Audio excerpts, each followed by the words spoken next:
Cocooned within the cold confines of the ship's command deck, Navigator Stillmar lay perfectly still. He was only dimly aware of the darkened stasis cell around him, surrounded as he was by the humming energy fields and the oppressive psi shields that separated him from the rest of the venerable spacecraft. The pride of Nocturus. This was the final barrier between him and the creatures of the warp, should they ever manage to breach the outer hull.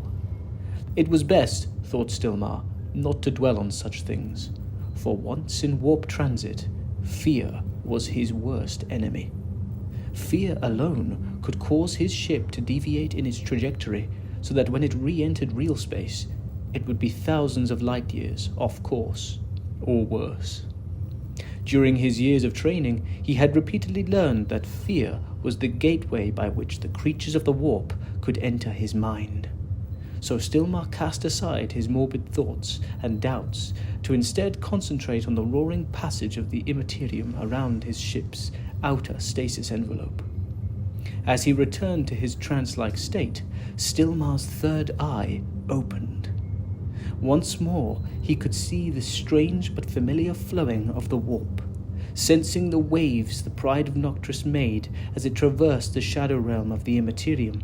Stillmar could feel the elongated teardrop shape of the Geller field that surrounded them and the warp closing in behind the ship, leaving eddies of current spinning into the blackness.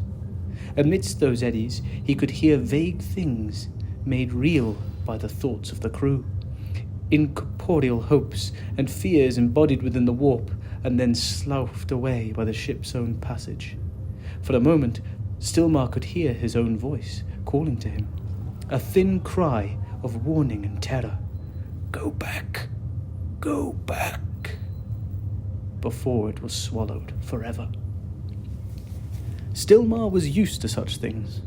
His own ghosts had long since ceased to unnerve him.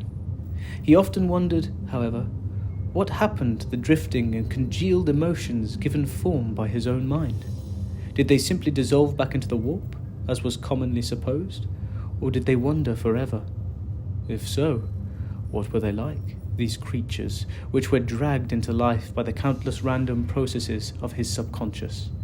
Sometimes the ship encountered tides of ghostly things that clawed and scrambled at their Geller fields, making the warp engines scream. Were these the same kind of creatures, given life by millennia of passing ships and cast adrift on the currents of the immaterium? What was it? What was it they wanted? What drew them with such frenetic energy towards the spacecraft? Stillmar knew he was being distracted, and also knew it was best not to follow any of the spectres too closely within his mind sense. Doing so could cause the ship to drift off course, and, perhaps more ominously, it allowed him to feel the shadows of other, more predatory things lurking at the periphery of the ship's passage. What these apparitions were, he did not know, but their presence filled the Navigator with such a dire sense of foreboding and dread that only a strict regimen of hymnals and rigorous cleansing of his mind could restore his confidence.